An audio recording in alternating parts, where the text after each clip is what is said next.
alamsayi mekalo klebulu ba samba fla ani mugano worodo shirifla tv kanumba maliko kan demzeni mabakoro jemukan so madono akanumba wate faminu ko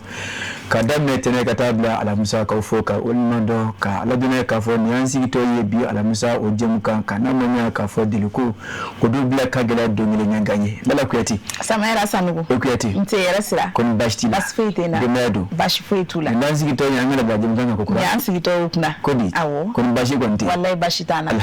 alhamdulillah me ala fuka barkada bebe ala min sona ka shuku anyana ka dugu janyana mai ala fam sola ka ciba nyumanka ala ka nafana la horom amina ya rabbi ko fe ame kanu mako fu samaira me maliko no fukata se maliko kanama keren ala munu yeso ko madunu jemu kan squanti sheri flateli jabaran sanfe ame wal mando fudi keren ka nyeshin uluma ka fo kuku bismillah ni ebi alamsa jemu kan ali da kotoy mala kuyati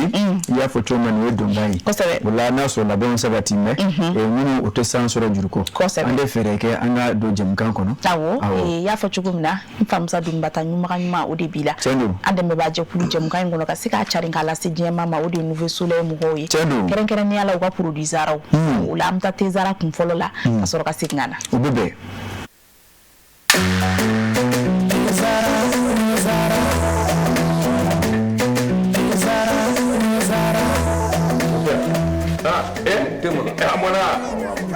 Gani de abe mi wuli fa kuma kawa mon père Mali bebe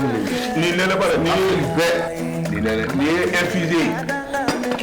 ka ji kala ka ke teka unene jela mon père mi gani me hani mbo kundo diba te zara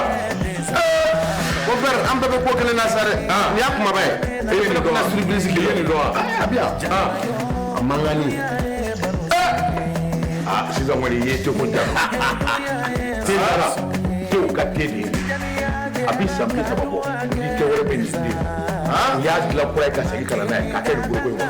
wa ne ba FCC de ni ha me bi ya kli kwa appelé mo wa de mo ni de to ka te la hija so za bole me felife nga de de jama jara kadua ke tezara makele gadana mena buji Allah farafide mujera kadua ke tezara makele gadana mena buji Allah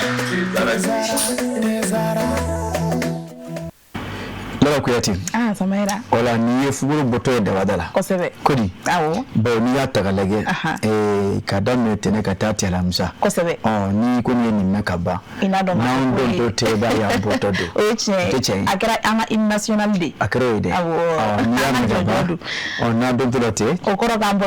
mboto do kosebe ni andu toy ni ye fuguru boto da wadala ni munu ye jabara ni mena sisa uluka do ka foko ni andu toy chendo awo biela mshai kosebe e ba ye ka fo binne kara fejuru ina fo lamsa do temenu ne ba ye ka fo obele maestro de la technique aledu Mohamed Keita kosebe akrefe bango ka abu be awo nego abu zachi seri jabate kon nego afome jula mani watina de ni watina e kwa tna to yanga nega juru sira sama de na yake jula sira kan watina kwa amano de Dala ko tene chen kosebe amado laka na amina ya rabbi laka jamna basi amina ba to dala ko yati bi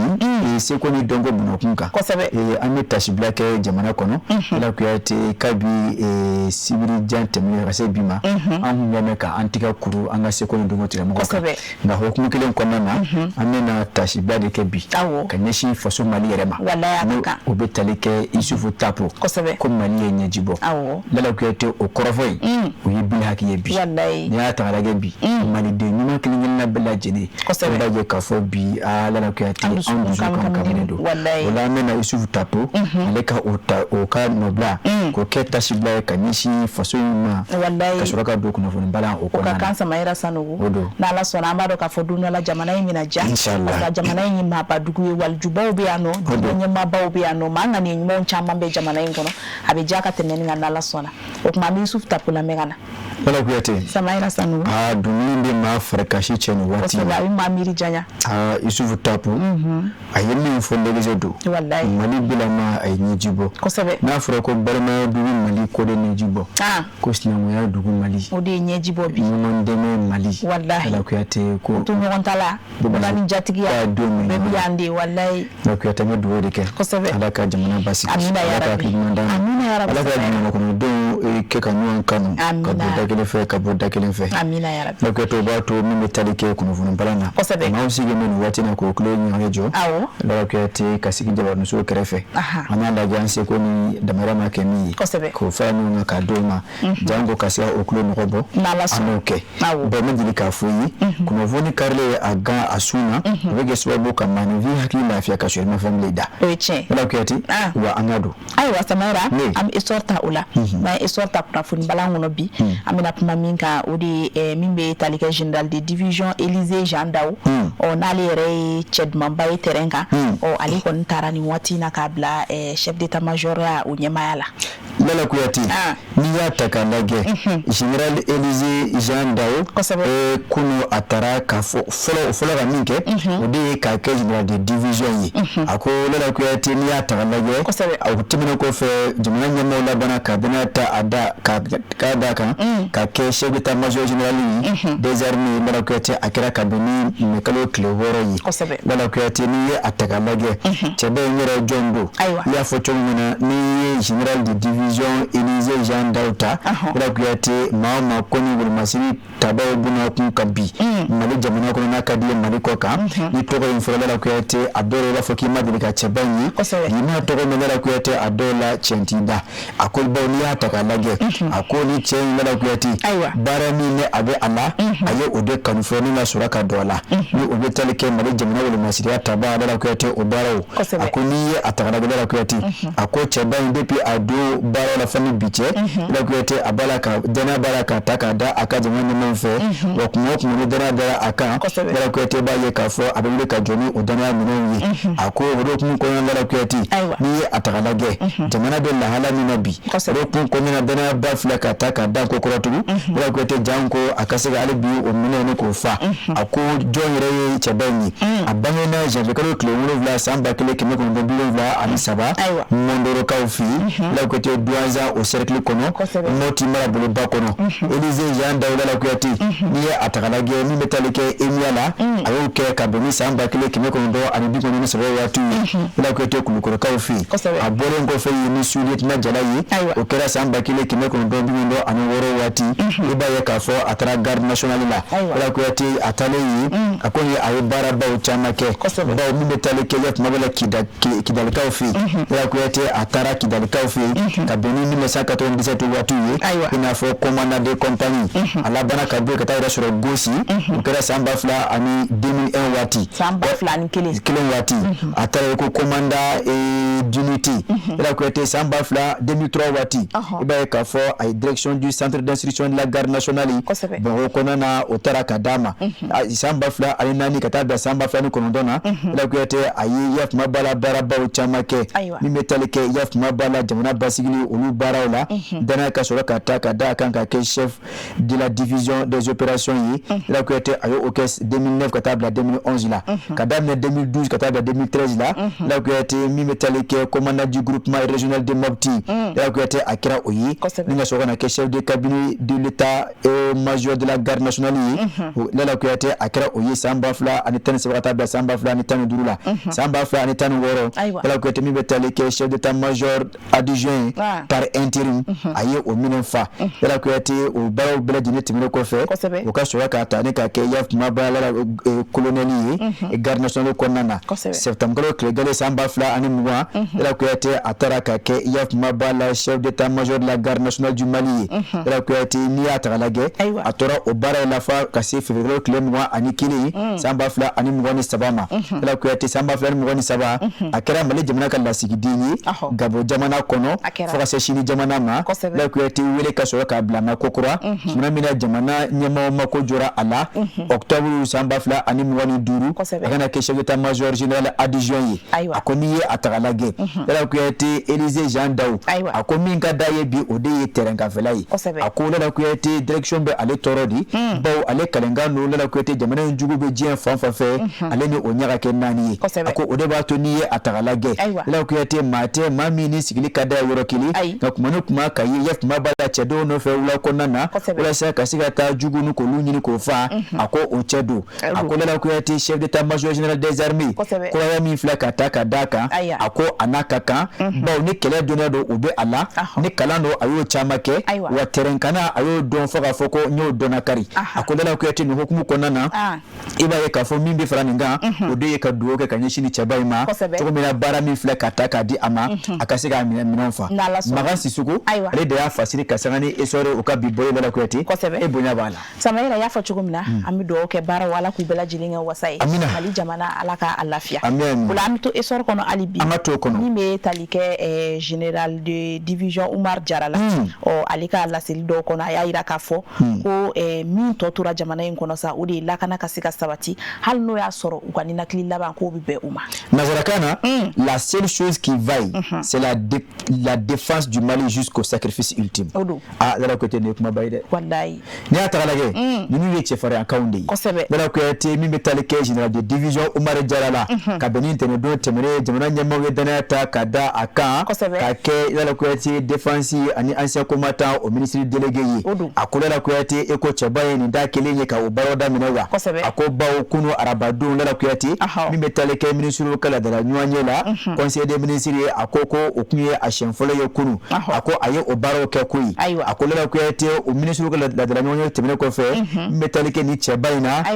a ye laseli kɛ kunnafonidilaw dɔw ka kuma galamani na a ko n'i ye a taga la kuyate a ko baara min kɔni filɛ ka tɛ ka kalifa ale la jamana ɲɛmaaw fɛ la kuyate a ko baara in a jɔyɔrɔ ka bon a ko la kuyate ale kɔni a sigi mɛ ni u ye wa ale danbɛ o baara in bonya na nka n'i y'a taga lajɛ a ko nous allons poursuivre avec un état d'esprit d'engagement de détermination et de dévouement a ko hukumu kɔnɔna na n'a ma ɲɛ k'a fɔ nin ɲɔgɔn danaya taara ka da e kan a ko la kuyate o ni sigi tɛ bɛn a ko o la wulikajɔw donna fara o kan a ko cɛsiriw donna fara o kan la kuyate cogo min na baaraba min filɛ ka ta ni ka kalifa ale la jamana ɲɛmaaw fɛ cogo min na la kuyate olu baaraw laɲiniw ka se ka kɛ sabatifɛn ye a y'a yira k'a fɔ la kuyate a ko an bɛ don min i n'a fɔ bi Mali jamana kɔnɔ a ko kulonkɛ kuma o banna a ko qu'il n'y a plus de place pour la distraction a ko kulonkɛ tɛ bilen a ko bawo fɛn kelen min bɛ bi la kuyate ni jamana kɔnɔdenw bɛɛ lajɛlen kɔnɔ o kɛn bɛ k'an gan kamana na la kuyate o de ye jamana in ye a fɛnsɛn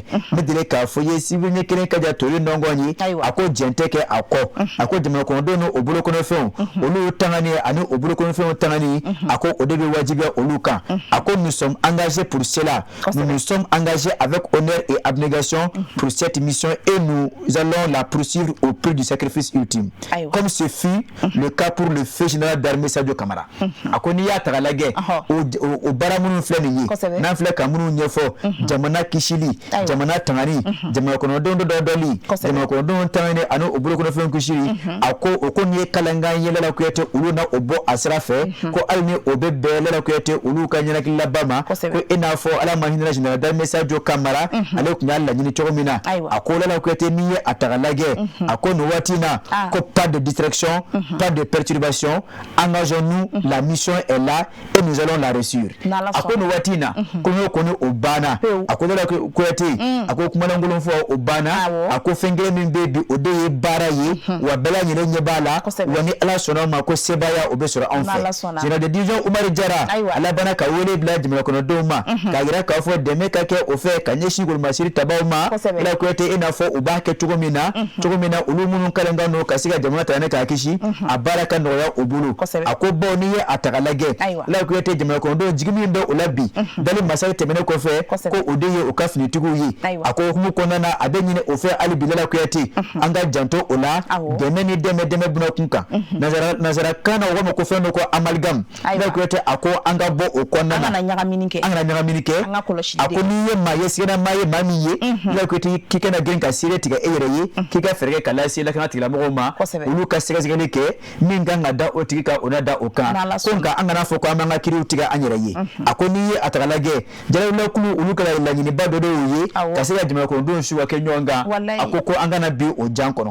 est-ce ale ka fasiri don min salo ka bɔ histoire kɔnɔ la kuyate kasana bi bɔli ye Samaira tɛ tɛmɛ nin kan an bɛ dugawu kɛ halisa ala ka laɲiniw sabati o la an bɛ don indépendant kɔnɔ an don n'o kɔnɔ Samaira min bɛ tali kɛ sow dafirili la o ye effondrement de bâtiment ye nin waati in na hakili la a caman ɲɔgɔn kɛra jamana kɔnɔ siratigɛ de fɛ an ka jamana ɲɛmaaw y'a kanu ka se ka fɛɛrɛw dɔw bila sen kan min b'a to ni ɲɔgɔn wɛrɛ kana kɛ barikada kan maa caman k'olu nin bɔra kalo kelen kɔnɔ nin waleya in na Lala Kuyate y'a fɔ cogo min na ko a kɛra o cogo la a ko baw n'i ye a taga lajɛ sogonugukaw fɛ so belebele o dɔ dafiri la Lala Kuyate a ɲɔgɔn tɛ kɛra kita a ko minnu bɛ tali kɛ yafuma b'a la a bɛɛ lajɛlen kelen-kelen na i b'a ye k'a fɔ o ye kasara kɛ a ko ka sanga ni o ye mais kalo tile 6 san 2026 Lala Kuyate o kun tɛ kun ye wa a ko min bɛ tali kɛ yafuma b'a la direction nationale de l'urbanisme et de l'habitat a ko ni o ye sigi dɔ kɛ ni kunnafonidilaw ye Lala Kuyate min sen fɛ o daw sera fɛn caman ma Lala Kuyate k'a jira k'a fɔ o na minnu bila sen na Lala Kuyate Darussalam o jabala bala directeur national Mahamadu Wologem ni o ye yafuma bala ɲɛmaaba yɛrɛ ye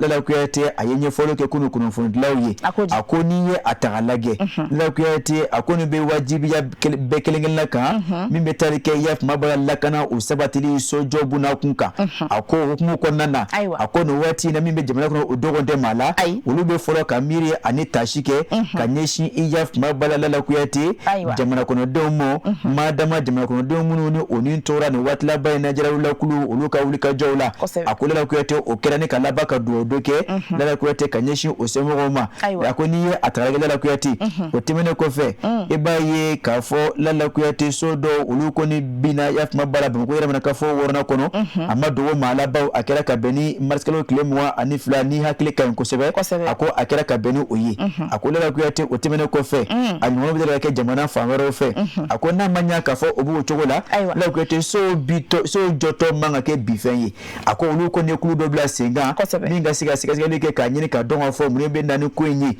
a ko bi n'a ka bi Lala Kuyate maa kɔni tɛ se k'a fɔ ko fɛn kelen min kɛra sababu ka na ni so dafiri ninnu ye a ko yɔrɔ walima défaillance technique don wa walima non respect des normes walima manquement dans la chaîne de contrôle a ko Lala Kuyate Mahamadu Wologem ko sɛgɛsɛgɛliw bɛ sen na maa tɛ se k'a fɔ nin fɛn kelen kɛra sababu ka so ninnu dafiri ko nka n'i ye a taga lajɛ min kɔni jɛmɛ ko tori tigɛ a ko olu kɔni bɛ wuli ka jɔw la Lala Kuyate fɛɛrɛ ni dalilu bɛ ba la ka sigi sen kan bawo maa tɛ kɛso jɔla ye ten Lala Kuyate i b'a ye k'a fɔ sariya dɔ de bɛ yen kan ka olu labato wa i kɛra ingénieur ye o walima i kɛra architecte ye o Lala Kuyate olu fɛɛrɛ olu sariyaw kan ka boli bɛɛ lajɛlen kan a ko o la ni maa n'i y'i tuguni k'i kɛso jɔw kan Lala Kuyate maninfinw ni ma kasara e bolo a ko ɲago na ta ka da e kan Lala Kuyate a dɔw la min ni a bɛ kɛ sababu ka maa tɔw sɔn ladilikan na a ko n'i ye a taga lajɛ Mahamadu Wologem a ko ni a daw sera fɛn caman ma k'a yira k'a fɔ ko ni maa o maa n'i y'i tulo gɛlɛya k'a fɔ baaraw bɛ kɛ ni hakilina minnu ye baaraw bɛ kɛ ni sariya minnu ye n'i tɛmɛna olu kɛrɛfɛ Lala Kuyate i ma olu matarafa wa ko ni cɛ min bɔra a la Lala Kuyate ko e fɛn ka sigi ni o kɔlɔlɔw ye a ko nka n'i ye a taga lajɛ don ni a nataw la olu b'a la ka baaraw kɛ Lala Kuyate so minnu bɔ ni bira fɛn minnu kɛ bɛ k'a bi cogo min na olu ka se ka dɔn wa n'a kɛra dɔnfɛn ye Lala Kuyate maa minnu m'a ye a ko nɔ na olu na kɛ misali ye maa tɔw ma fasiri don est-ce ale de y'a fasiri salo ka bɔ indépendant o ka bi balo kɔnɔ o don Samaira ka to indépendant kɔnɔ hali bi an bɛ taa DIRPA maaw fan fɛ kunu i b'a ye k'a fɔ DIRPA maaw olu kɔni ye kunnafoni di kɛnɛba dɔ sigi min sen fɛ u da sera fɛn caman ma ka sanga ni waleya minnu kɛra an ka jamana kɔnɔ avril kalo tile 25 tɛmɛnen awɔ u y'a jira k'a fɔ ko mobili filanan dɔ wɛrɛ k'o tun bɛ n'i kunda an ka jamanakuntigi Asimi Goyita ale dagayɔrɔ kan nka k'o mobili in sera ka kunbɛn joona yaasa kasara u kana se ka bonya ka tɛmɛ nin kan ka bɛn ni mai kalo tile 6 san 2000 e ko tɛ di o don ko ni den mai wa mai don mai kalo tile 6 ale kɛmɛ ka sɛbɛn ko avril don parce que sɛbɛn b'a fili la a ko yɔrɔ mercredi 6 avril ayi mai kalo don baasi tɛ Lala Kuyate ni bɛ tali kɛ fasiri kɛ b'a la a kɛmɛ ka sɛbɛn ka bɛn ni mɛkɛlaw tile 6 san 2000 ani 26 yi ka sanga ni kunnafoni kɛnɛ dɔ yi la kuyate min bɛ tali kɛ sous-directeur des relations publiques de la DIRPA le chef d'escadron commandant Jibrila Maiga la kuyate a ko ni ani kunnafoni law kun bɛ ɲɔgɔn kunu min sen fɛ a ye ɲɛfɔliba kɛ o ye a ko la kuyate a ka kunnafoni di babu a fanba a bolola min kan o de ye jaraw kulu ka lamalama min kɛra faso Mali kɔnɔ ni Amadu Malabaw a kɛra ka bɛn ni avril tile 25 de ye san 2000 ani 26 min baroni a kɛra sababu anw ka ministère de la défense et des anciens combattants la côté général d'armée fait Sadio Kamara ni oni to ala a ko ni ye a taga lajɛ a ko la kuyate a ko ni a ye ɲɛfɔliw caman kɛ kunnafoni dilaw ye min bɛ tali kɛ sous-directeur des relations publiques de la direction de la DIRPA la a ko la kuyate ni ye a taga lajɛ a ko jarawula kulu a ko min bɛ tali kɛ yɛ kuma b'a la baaraw kɛcogo la o fɛ i b'a ye k'a fɔ mɔbiliw caman de tun bɛ o bolo u ko ma ko Lala Kuyate des véhicules kamikazes ils avaient à leur actif plusieurs véhicules kamikazes mobili o kɛmɛ ka bɔmu baratu mobili minnu na a dɔ la maa tɛ kɛ a kɔnɔ a dɔ la mɔgɔ bɛ kɛ a dɔ kɔnɔ min jɛmɛ ni saya ye a ko Lala Kuyate n'i ye a taga lajɛ a ko mobili fɔlɔ Lala Kuyate o ko n'i ye ɲɛsin ya tuma b'a la ala ma hinɛ na an ka ministre général d'armée fait Sadio Kamara ale dagayɔrɔ ma Lala Kuyate o kɛra ten o cogo la o min ni o ma dogo maa la a ko mobili filanan o fana kun kɛmɛ k'o labɛn un deuxième véhicule kamikaze était cette fois-ci destiné à la résidence du chef de l'État chef suprême des armées le général d'armée Assimi Goïta a ko n'i y'a taga lajɛ o kun kɛmɛ ka mobili bɔmi baratu min na tugun ni o ka mobili kamikaze ye k'o fana taa ni k'o ɲɛsin an ka jamanakuntigi o dagayɔrɔ ma a ko grâce à la promptitude et à la réactivité de nos éléments une riposte vigoureuse a permis de contenir la menace et de désamorcer le véhicule kamikaze a ko nka sanga an ka cɛdenw ka wuli ka jɔw ye ani baara ɲɛdɔn min bɛ o la o nɔgɔnin fɛ Lala Kuyate o mobili ye an ye o yɛrɛkɛ yɔrɔnin kelen o ma se ka o taafan o ma se ka o lasɔrɔ a ko commandant Jibrila Maiga ale ka ɲɛfɔliw don a y'a yɛrɛ k'a fɔ Lala Kuyate n'i ye a taga lajɛ a ko maa minnu nana ni yafuma baara ni fanga min ye a ko hakilina min bɛ o la cogoya si Lala Kuyate a tɛ se ka kɛ ni fɛn fila tɛ a ko fɛn fɔlɔ a ko Lala Kuyate u ye dɛmɛ sɔrɔ ka bɔ fan wɛrɛw fɛ diɲɛ fan wɛrɛw fɛ walasa u ka se ka baara in kɛ a ko filanan a ko dɔw fana farila o kan faso Mali kɔnɔ yan n'u bɛ tali kɛ jamanakunden jugu dɔw la walasa ka se ka o dɛmɛ u ka baaraw la a ko n'i ye a taga Lala Kuyate a ko ka sanga ni kunnafoni kɛnɛ ye min bɛ tali kɛ sous-directeur des relations publiques DIRPA la a ko n'i y'a yira k'a fɔ Lala Kuyate hali bi olu kɔni bɛ baaraw la a ko cogo min na maa ma ni i ye complicité interne ye walima externe ye Lala Kuyate min sɔrɔ la min kan ka da e kan an na o da e kan Kidali ko kuma na a ye a yira k'a fɔ min bɛ tali kɛ IAF tuma b'a la Front de libération de l'Azawad FLA ani groupe de soutien à l'islam et aux musulmans G6 maaw Lala Kuyate a ko olu ye fana ye lamalama dɔ ta ka ɲɛsin Kidali ma o don kelen nka min bɛ tali kɛ chef d'escadron Jibrila Maiga la a y'a yira k'a fɔ an ka cɛdenw u bɛ labɛnw na wa baaraw bɛ sen na Lala Kuyate walasa ka se ka olu bɔrɔntɔ a ko n'i ye a taga lajɛ olu wuli ka jɔ u ma dogo maa la a ko baw n'i ye a taga lajɛ ko face à plus de 10 000 combattants mobilisés à la fois de l'intérieur comme de l'extérieur il faudrait que nous nous unissions de tous les stratagèmes pour pouvoir sauver la vie de nos hommes et pouvoir reconquérir par la suite. Et mais 10 000 hommes. Oui, Majuli. Et tu es battant. Battant, oui. Comment on va faire tout? Ko ka bɔ fan wɛrɛ fɛ ani jamana kɔnɔ olu bɛ kun lamɛn ko bɛna bin yɔrɔ kɔfɔlen in kan ma dɔn ka fɔ o tɛ maa ba ta o tɛ maa den ye dɛ juguw la Lala Kuyate a bɛɛ lajɛlen armelen a ko n'i y'a taga lajɛ o la a kun bɛ bɛɛ olu ka teliya la sɔrɔsiya ɲɛdɔnya minɛ kɔnɔ ka se ka baara dɔw sigi sen kan walasa ka se ka olu bunteli olu daminɛ wa a ko o bɛ sen na bi a ko nka min ka jugu nin bɛɛ ye o de ye jugu n'a ma ɲɛ k'a fɔ a bɛ o la a b'a la ka min kɛ o de ye Lala Kuyate ka se ka yakuma b'a la karangadaw k'o suwa jamana kɔnɔdenw ɲɛ maa dama ka bɔ Bamakɔ fɛ ka taa fan wɛrɛ fɛ walima ka bɔ fan dɔ fɛ ka na Bamakɔ a ko o kɛ mɛ ka yakuma b'a ka taa zulen da o sira kun de fɛ bi ko nka o masiri tabaw o bɛ wuli ka jɔw la walasa ka se ka o sira ninnu kelen-kelenna bɛɛ lajɛlen labila cogo min na jamana kɔnɔdenw Lala Kuyate u ka se ka taa ni segin kɛ ka taa u ka makoɲɛciw la ka sɔrɔ hakililasigi kɔnɔna na baasi ma maa si sɔrɔ Lala Kuyate ko olu bɛ o baaraw la ko nka an ka janto min na o de ye kunnafoni jantigi tan o talen ye k'o di wa juguw mana fɔ ko bɛ min kɛ k'o ta ni k'o cari Lala Kuyate ko o kɔrɔ la ka bɔ ni fɛn bɛɛ lajɛlen lajɛlen fasiri kɛba Musa Bilali Sidibe ale de y'a fasiri la kuyata y'a salo ka bɔ indépendant kɔnɔ Samaira a tɛ tɛmɛ nin kan sami dugawu kɛ Ala k'an kisi sokɔnɔ jugu kɛnɛma jugu Ala k'an kisi a bɛɛ lajɛlen o la an bɛ nouvelle horizon ta Samaira n'an y'o ta an bɛ taga an ka Mali kɔrɔnfɛyan fan fɛ n'an sera i b'a ye k'a fɔ ka sanga ni lakanabaliya ɲɔ ɲɛli ye nin waati in na kɔrɔnfɛyan fan fɛ min bɛ tali kɛ maaw donni so joona couvre-feu k'o bolodara Tɔnbukutu marabolo kɔnɔna na k'a daminɛ su o su nɛgɛ kanɲɛ 22 ka taa bila sɔgɔmada fɛ nɛgɛ kanɲɛ 5 la baasi tɛ 22h 5h o kunnafoni yɛrɛ ma ban wa ayiwa hɛrɛ kuyati i y'a fɔ cogo min na o waati laban na min bɛ tali kɛ don joona so su fɛ couvre-feu Lala Kuyate a b'a la ka sigi jamana fan caman fɛ a ko Lala Kuyate a sigi kunbɛn a ko bawo n'i ye a ta ka lajɛ an bɛ waati min na Lala Kuyate an ni jugu de bɛ kɛlɛ la a ko o ma dogo maa la a ko n'a ma ɲɛ k'a fɔ o bɛ nin cogo la ɲakuma jugu olu na jɛnsɛn maaw ni ɲɔgɔn cɛ Lala Kuyate tuma min na ni o sera ka den ka don dugubaw kɔnɔna na a ko walasa ka se ka lakana tigilamɔgɔw ka baara nɔgɔya o bolo Lala Kuyate o la jamana ɲɛmaaw b'a la ka fɛɛrɛw sigi sen kan u min bɛ tali kɛ don joona so suyanfanw fɛ walasa Lala Kuyate maa kelen minnu b'a ye bɔlɔnkɔnɔnaw na ni olu kɔni b'a la k'u pɛtɛ a dɔw la ni olu tɛ jamana kɔnɔdenw ye olu na kɛ jugu ye Lala Kuyate an n'a fɛɛrɛ olu ma ni k'olu bunte a ko o de hakilina kelen Lala Kuyate an ka taa Tɔnbukutukaw fɛ yen min bɛ tali kɛ IEF kuma b'a la Tɔnbukutu marabolo o ma ɲɛmaa ba la Lala Kuyate n'a ka di a fɔ contrôleur principal de police Bakun Kante Lala Kuyate a filɛ k'a jira k'a fɔ min bɛ tali kɛ don joona na so suyanfan fɛ couvre-feu tɛ wa a ko Lala Kuyate a baaraw a sigila Segu marabolo kɔnɔ Lala Kuyate IEF kuma b'a la ka daminɛ nɛgɛ ɲɛ 22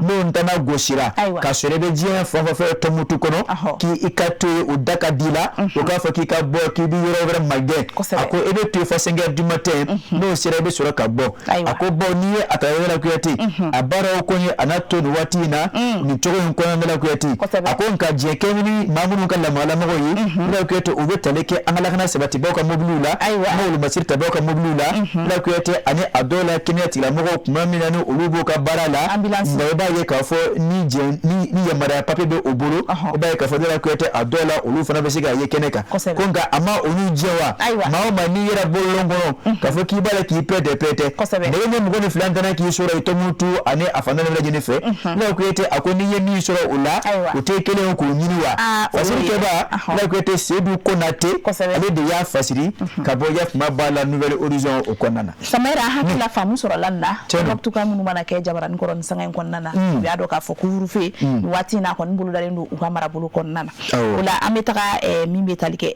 an bɛ to indépendant kɔnɔ nouvelle horizon kɔnɔ an bɛ to yen nɔ an bɛ kuma jumɛn kan sisan nouvelle horizon kɔnɔ Samaira Lala Kuyate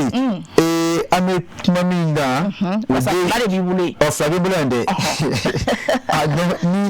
ni san ɲagamina a fila bɛɛ ye kunnafoniyaw ye mun nafa ka bon maa tɛ kalo jate dɔn kosɛbɛ nka Lala Kuyate an ka dɔɔni f'a fila bɛɛ la kɛ e ko ten wa ayiwa n'o don Lala Kuyate an se ma kun min na an n'o fɔ a ko an ka taa Mali ani Mauritanie olu dancɛw la min bɛ tali kɛ IEF kuma b'a Lala Kuyate Marokɛnw ka camion 6 min kɔni n'a kuma b'a ni feerefɛnw kun bɛ a kɔnɔ i b'a ye k'a fɔ ko jarabilila kulumaa ninnu ko u ye tasuma bila a mobili la Samaira tɔ kunnafoni duman ye Lala Kuyate a ko n'i ye a ta ka lajɛ a ko Lala Kuyate ka bɔ IEF kuma b'a la Goki sira kan min ni IEF kuma b'a la a bɛ Mauritanie dancɛw kɔfɔ ka na faso Mali kɔnɔ Lala Kuyate a ko ka bɛn ni mai kalo tile 6 san 2026 ye min bɛ tali kɛ Maroc jamana olu ka mobili 6 la ni o bɛɛ lajɛlen kelen-kelenna kun fan bɛ IEF kuma b'a Lala Kuyate feerefɛnw na Lala Kuyate b'a ye k'a fɔ ko kulu maramafɛntigi dɔw olu kɔni olu ye tasuma bila o mobili 6 in na Lala Kuyate k'olu kɔnɔnafɛnw kɛ kɛnɛmafɛnw ye k'olu jeni k'o banti Lala Kuyate ka sanga ni kunnafoniyaw ye i b'a ye k'a fɔ min bɛ tali kɛ IEF kuma b'a la u y'a jira k'a fɔ mobili ninnu k'a fɔ cogo min na ko maa dɔw nana diyan da u ɲɛ maa minnu don u ma se ka bugun latigɛ nka Lala Kuyate maramafɛnw kɔni caman kun bɛ o bolo a ko i b'a ye k'a fɔ u nana o jɔ Lala Kuyate nka siga kɛmɛ maa minnu na u de ye groupe de soutien à l'islam et musulman Jesi maaw n'a ka di a fɔ jeune maaw ye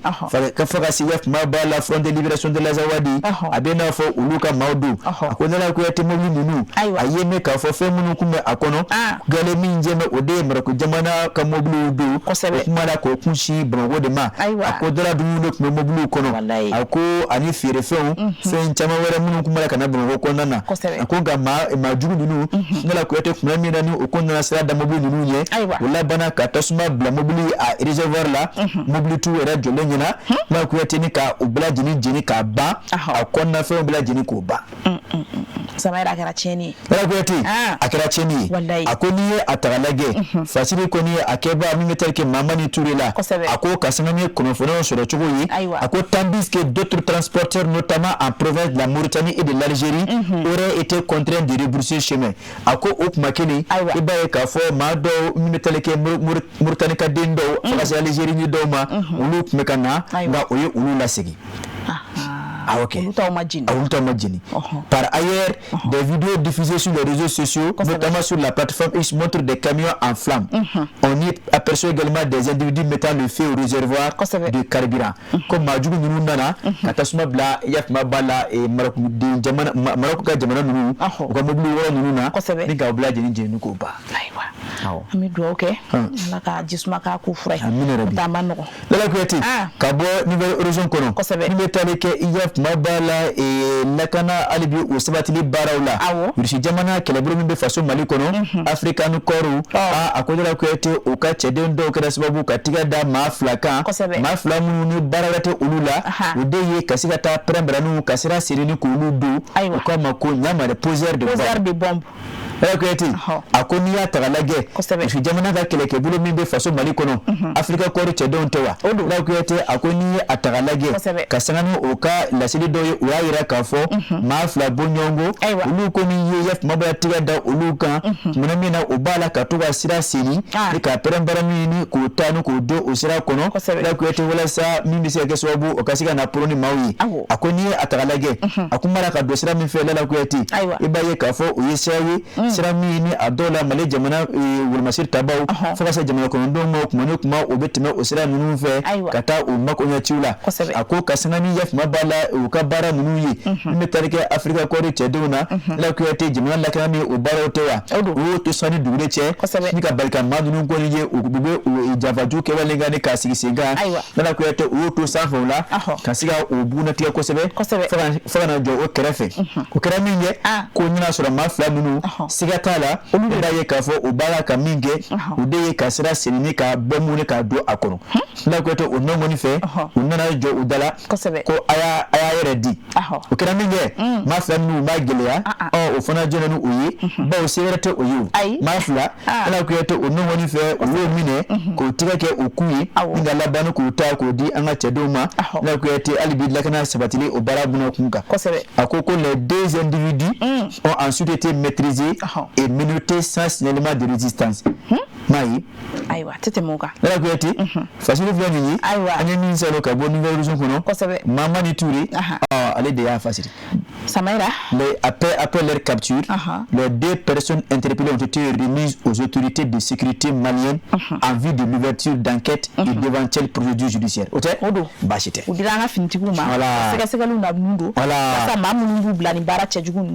Seka da ulu fana. Bachite. Ola amebo nouvelle horizon ngono. Kadu soir de bamako ale konnana. Namna soir de bamako kono. Samaira mimbe talike Mali ijidon.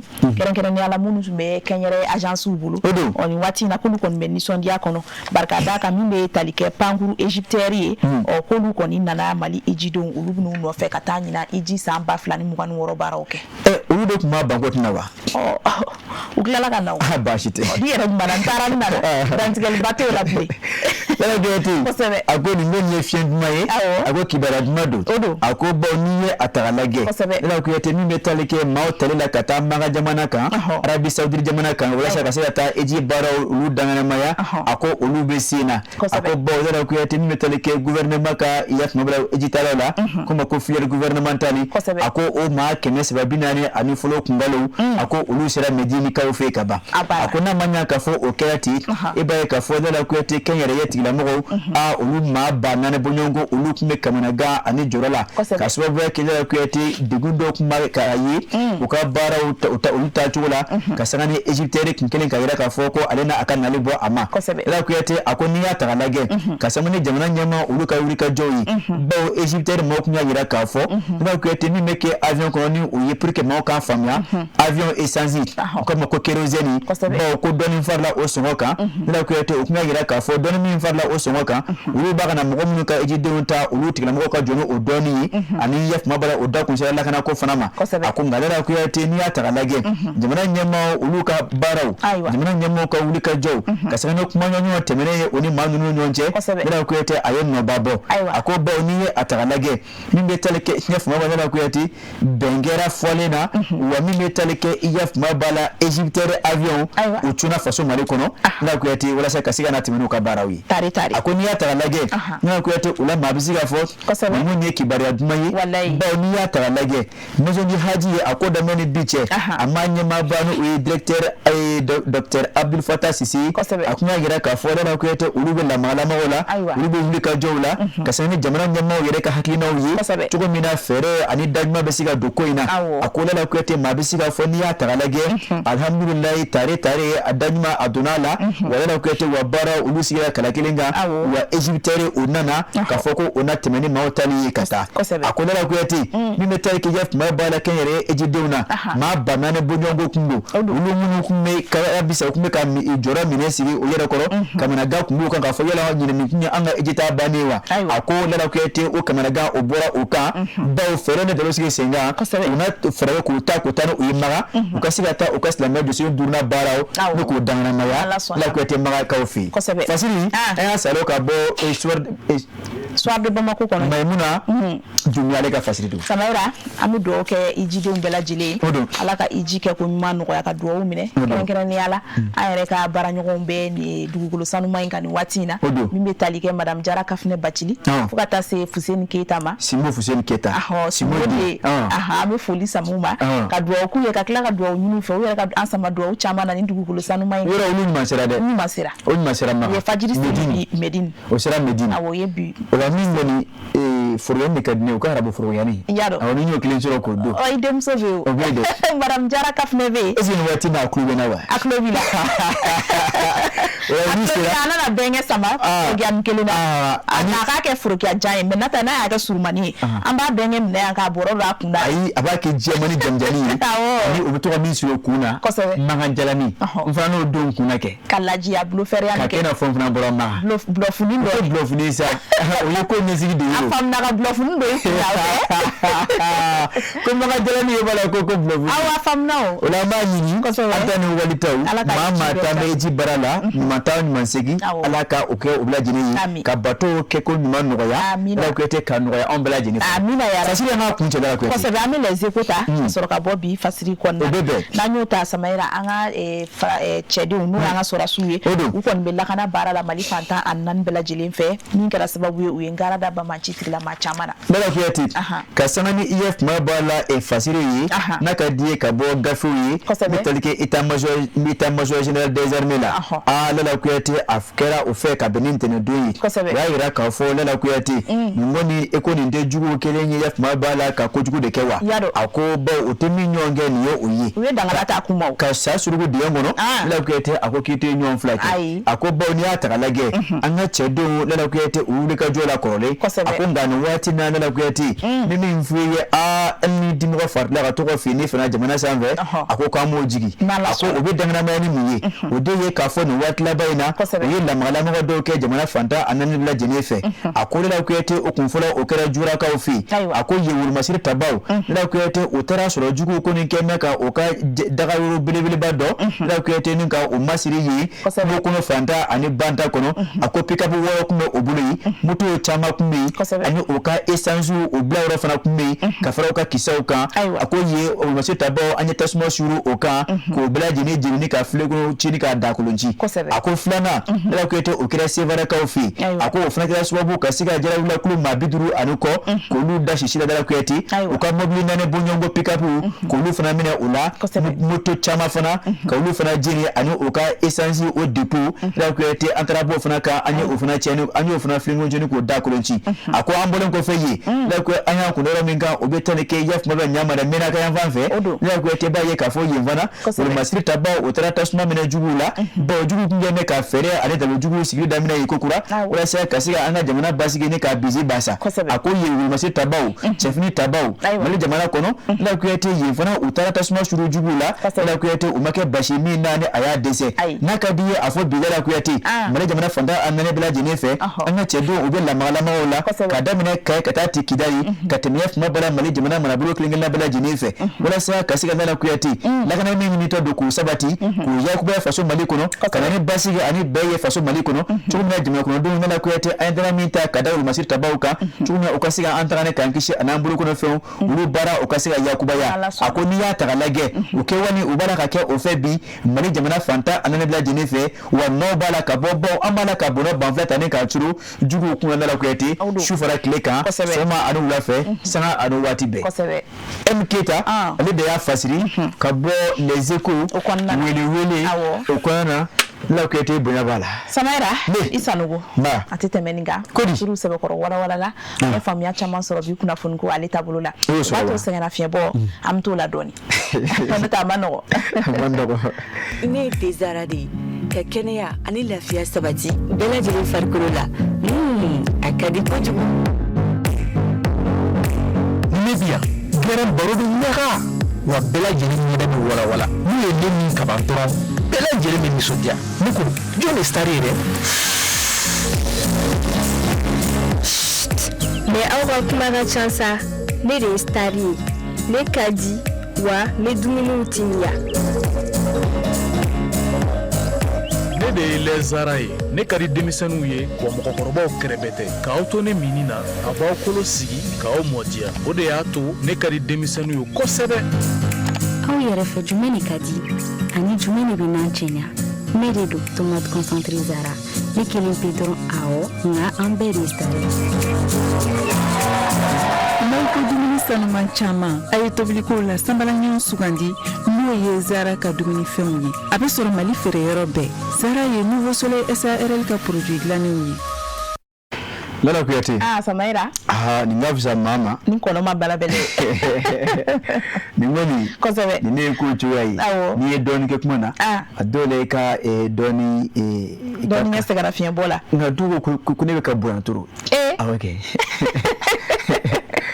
awa kune ka an ka fere ka na mpeze na an yi peze ka laje en kuma na tuna ke ne ka buran no awa an ka fere ke na an yi peze ni ko kulu hake na no da ma kulu ka anyu ai indra ni peze la bawo awo aklo joldu ai an moto ntola ta an moto sutura la kwa Lala Kuyate famna kunu kunye bana makwai kunu tunyoe ni yoro la awo Lala Kuyate ame fulike bana makawi kosebe krenenya ma ame darafu draman traku kunu daraye zame bana telela yaro awo bana makonyo kunu daraye zame bla kana telela kwanga zame du yaro o ko fe fana ka kila ka boso fana daka o nyere fana e bana mafini ta fe sabasoro awo dema bashite o dara jelumso ta ko te boya jillaw aw ta kana zame boisson o fini dara jelumso ta ka mirala kosebe ame do ke furu munu ngara ala ko ke tare ala ka ubula jini sabati amina ya dramani fu kosebe ni wore na kerengere ma ala ko teme darafu mami hakili bitula ka dumuni dema kosebe ala ko te oyi enyi kunu ayi zame blagana kosebe kila ka boso ndaka ngomi kakila ka bana mata fisa badaka ko ko dije so ameme mo kundena chef kundena wa zame du gale to chef kundena o anka dara globala ko zame duna kunu masala anga chef kundena o sa fere de ke o ni zame be na ben chogo zame kura be na be yani sawere cha ala ka sawere ila na ke yani sawere cha zame kura be na be ka anga chef fana noi no kunu nyere ne nko wala ko ni zame du akila ka boso abana ete mingala ma ayi tafe sabadi nyere ma nge aya bana ana darafu ka fa ala ka chama bla bela akonya numbe ke here awo dara ko to batu ametali bi jem kan kono ani kineti la mo wa me karnyona ni metali ke docteur maison ko jita turi ani ali bi demjen doctoro dara ko to o masala ko ngornike o ka barake chugela ka sanga ni demjen la do chugoyi wala ameta technicien fanfait ne ka refuju tikila mo o ka la gele la ko tena sura ala benendo o ko fini vana anga sumo sama sura la sona awo bon nous lui qui c'est tout na vraiment on me parle à la tibet ka so ma ko ka c'est 24 heures sur 24 heures donc il n'a en fait au parti so la même ko so nous c'est qu'à la fin jour nous qui peut dire nous ta la ko la da ko bien ça avec nous ta la jeli fin tout la ko ka so on bien au parti 24 heures sur 24 heures mais on là il n'a pas tout au parti de ça pour exemple donc c'est en manière de la ok nous devons ça miguel ok là on tient pour on va pour ma jargon souffrance c'est des nous c'est na tiki pour là ya la plan na primaturité des nous na pas c'est c'est-à-dire baka ko à savoir infection une infection ben là ni une infection c'est la vérité infection sont pas fait donc une infection ben là absolument pas voilà ça va en observe malformation mais des ni pour nous pas glanirol information cardiaque ou la malformation sur la couleur ou amour de ça parce que c'est en fait ou pour la c'est la gamme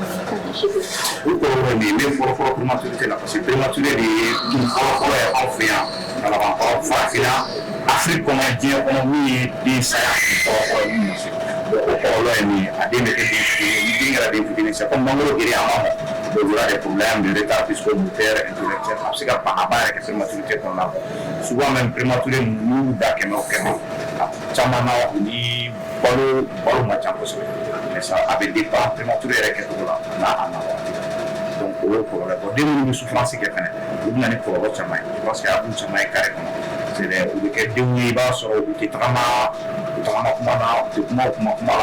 des signes donc souffrance ama souffrance cérébrale ça c'est dû à l'accouchement ni donc en être en d'autres termes aéré mental bientôt fait que ils seront arrêtés sur toutes les activités.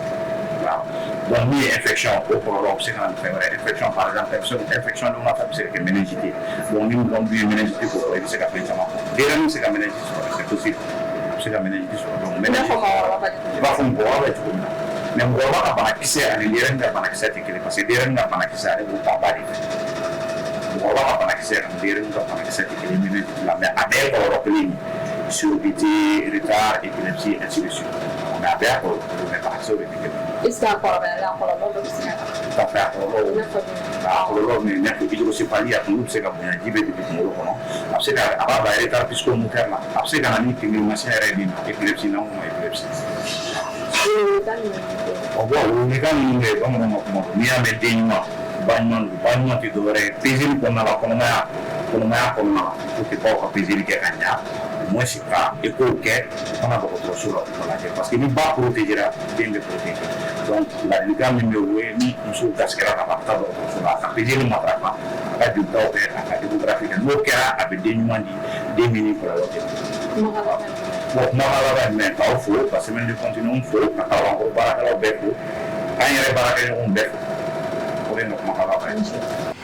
Dala kuyati Samaira ni docteur yi ko sebe tata na kamo wallahi di fitinu ko sebe de mo musigo soro awo ina fo ya fo chukomina da sera chama c'est que accouchement prématuré awo dinga na juna ka soro aka kalu ko ndo madafa malformation bola awo ani infection ko sebe ani onyona wero jigini ngele yawo akon ka dala kuyati mi misika ke sobo kanunu bela jeni na kona ka donc on frake ko sebe o de baka CPN consultation prénatale do ni bawo ke atala yi ba ye ka fo ni degun kona ka don ko sebe dala ko kuyate ni joli ko di wala donc a furakɛli ka nɔgɔ e b'a ye k'a fɔ an bɛ kuma bɛɛ k'a fɔ yan e b'a ye k'a fɔ amaratɔ caman bɛ peseli u b'a négliger donc surtout togodaw la sama surtout burusi kɔnɔnaw na i b'a ye k'a fɔ ye peseli u b'a négliger donc u t'a kɛ sɛbɛko ye walima a bɛ se ka kɛ degun na cogo ye walima a bɛ se ka kɛ dala kuyate bon a bɛ kɛ cogo di parce que baaraw ka ca togoda kɔnɔna na nka min kɔni jɛlen don dɔgɔtɔrɔ y'a jira k'a fɔ mɔgɔw ka jan k'a fɔ peseli kɔnɔ la kuyate muso bɛɛ lajɛlen kan ni lasirilen don ni lajɔlen don i kan ka fɛɛrɛ kɛ walasa ka se ka o baara kɛ ta ma ɲɔgɔn n'o tɛ dala kuyate a kɔlɔn tan tɛ parce que an yɛrɛ ɲɛsira ka pédiatrie la i bɛ togodala mɔgɔw caman de sɔrɔ yen n'u ka denmisɛnninw ye n'i taara pédiatrie la i b'a ye dɔw b'a fɔ an bɔra nin dugu in na an bɔra nin dugu in na u n'u denw mɛnna o bɛɛ ye peselibaliya in kɔlɔlɔ de donc an balakaw ka faamu kɛrɛnkɛrɛnnenya la an b'an sɔn sigi togodaw kan parce que a ka ca ala fɛ faaba kɔnɔ yan mɔgɔ caman y'a faamu ka ban nka togodaw kɔnɔ a ma faamu hali bi e ma fitinin ninnu dalen a ma nɔgɔn dɛ denmisɛnnin fitinin lajɛ i b'a dɔn kɔni maroko dan ye e yɛrɛ bɛ sɛgɛn den bɛ sɛgɛn ala ka kɛ an bɛ dugawu kɛ ala k'a ɲaga d'a ma amina yarabi o b'a to jɛmukan san'an k'a kuncɛ an bɛ fiɲɛni bɔ an senkɔrɔ dɔɔnin an bɛ bɔ an senkɔrɔ ka sɔrɔ ka na jɛmukan kuncɛ ka sɔrɔ k'a datugu nisɔndiya kɔnɔ o bɛ bɛn n'ala sɔn awɔ.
Lala kuyate samaina kama nyindele masafe kosebe kwa ka beni basi na anfaso maliko na la sona la kunke buna kunka kosebe la kuyate ofuna bato ka dansi bi jamkana awo na kadiye doko mu jamkana kosebe awo aiwa samaira ya fa chugumina ame folike ka kerengene ka lasi kanu mako makukura fenfen kun sigiri no jabaran so konnara kasika so komado no jamkanya mada amu foku ubarka dauka kanuna o ani ka funya na fanani ala sona hakli we nyogona nga duo ke nyogoyi ka duo ke jamana ya yasa an bɛ waati gɛlɛn min kɔnɔna na an ka se ka o tɛmɛ lafiya kɔnɔna na yasa hɛrɛ ninnu olu ka se ka kɛ an ɲɛna ko ye an b'o o dugawu ɲini bɛɛ lajɛlen fɛ k'a fɔ ni Ala ma basigi n'Ala ye dɔgɔkun wɛrɛ yira an na n'o ye tɛnɛ nata ye olu ni anw an bɛ ɲɔgɔn sɔrɔ ni kɛnɛ kelen kan ni waati kelen in na ka foli kɛrɛnkɛrɛnnen kɛ ka ɲɛsin an fa n'an karamɔgɔ ma a se Idi Sherifu Usman Madani Haidara Ala ka sija ni kɛnɛya da amina ya rabbi Bala Kuyate ya fɔ cogo min na a tɛ fɔ ka tɛmɛ nin kan kanuba cɛman ni musoman denmisɛnnin ni maabakɔrɔ Mali kɔnɔ ani Mali kɔ kan k'u bɛɛ lajɛlen fo k'o wale ɲuman dɔn o ma ye diɲɛ fan fɛ maa dama jɛmukan ni o kanubaw don a tɛ fɛn o kɔ tɛ tɛmɛ o kan an b'o fɔ k'o wale ɲuman dɔn Bala Kuyate o tɔgɔ ani o jamana ne deli k'o de f'u ye n'i k'i bɛ ɲin bɛ tɔgɔ fɔ i b'i jugu caya o la dakuruɲɛ kelen an bɛ bɛɛ lajɛlen fo Mali kɔnɔ ani Mali kɔ kan Bala Kuyate k'a fɔ hali bi an ka fara ɲɔgɔn kan an ka dugawu kɛ faso Mali ye n bɛ dakun min kan bi jan an ka se ka bɔ a kɔnɔ jamakɔnɔdenw ka ɲɔgɔn kan ka don da kelen fɛ ka bɔ da kelen fɛ bɛn bɛ ɲinitɔ don Bala Kuyate o ka se ka sabati an ka bɔ dala kuma na ka kɛ kɛwale ye n'o kɛra Bala Kuyate a dɔw la i b'a ye a fɔ a tɛ mɛn a bɛ sabati o la an b'an ka techniciens fo Bala Kuyate tibila baara kɛbaaw don olu an tɛ ɲinɛ k'o fo ne deli k'o fo ye ni e ne sigilen ta kuma na tan i b'a ye k'a fɔ Bala Kuyate olu de b'a la ka to ka baara ni k'a kɛ duguma o la les maîtres de la technique bi nɛgɛ kɛrɛfɛjuru kun b'a bolo a kuma la k'a tufa Bala Kuyate Mohamed Keita a kɛrɛfɛ min bɛ tali kɛ Abu Jabate la fan dɔ in fɛ Saka Kulubali kuma la ka to ka a cari diɲɛ buna kun fɛ an b'an ka ɲɛmaya so k'a daminɛ sanfɛ fa duguma bɛɛ lajɛlen k'a ka foli sɔrɔ tɔgɔ ni jamu na i y'a fɔ cogo min na bɛɛ lajɛlen kanuba cɛman ni musoman bɛɛ lajɛlen ka foli sɔrɔ yan o de la ma baasi kɛ segin bɛ kɛ jɛmukan in kan su in na ni su janyara dɔɔnin Bala Kuyate dɔgɔkun nata e ni ne an bɛ ɲɔgɔn sɔrɔ yan ne ka jɛmukan kura ni ka o danganamaya o la an b'a fɔ Ala ka dɔgɔkun tɔ fori hɛrɛ la Ala ka Mali basigi Ala ka diɲɛ basigi Ala ka hɛrɛ k'an ye Ala k'an sago d'a ma Bala Kuyate Ala ka dɔgɔkun wɛrɛ fara an si kan a k'an mɛn amina ya rabbi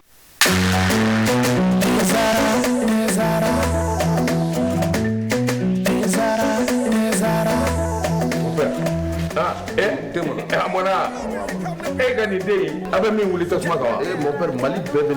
nin nɛnɛ b'a la nin ye infusé ye ka ji kalaya k'a kɛ te kan o nɛnɛ tiɲɛ la mon père nin ka di e tɛ jumɛn ani n b'o gundo d'i ma te zara mon père an bɛɛ bɛ ko kelen na sa dɛ nin y'a kumaba ye e ye nin dɔn wa i ye nin dɔn wa a bi yan a mangani sisan kɔni i ye teko da te zara tew ka te de ye a bi san 30 bɔ ni tɛ wɛrɛ bɛ nin den u y'a dilan kura ye ka segin ka na n'a ye k'a kɛ nin goroko in kɔnɔ wa ne b'a infusé de min han n bɛ min f'i ye i hakili to a la a bilenman o a jɛman o nin den ye tiɲɛ ye tew ka te sonsan bɔlen bɛ fali fɛ nka a den tɛ jama jɛra ka duwa kɛ te Zara ye ma kelen ka danga mɛna diɲɛ Allah farafidenu jɛra ka duwa kɛ te Zara ye ma kelen ka danga mɛna mudu tiɲɛ ye Allah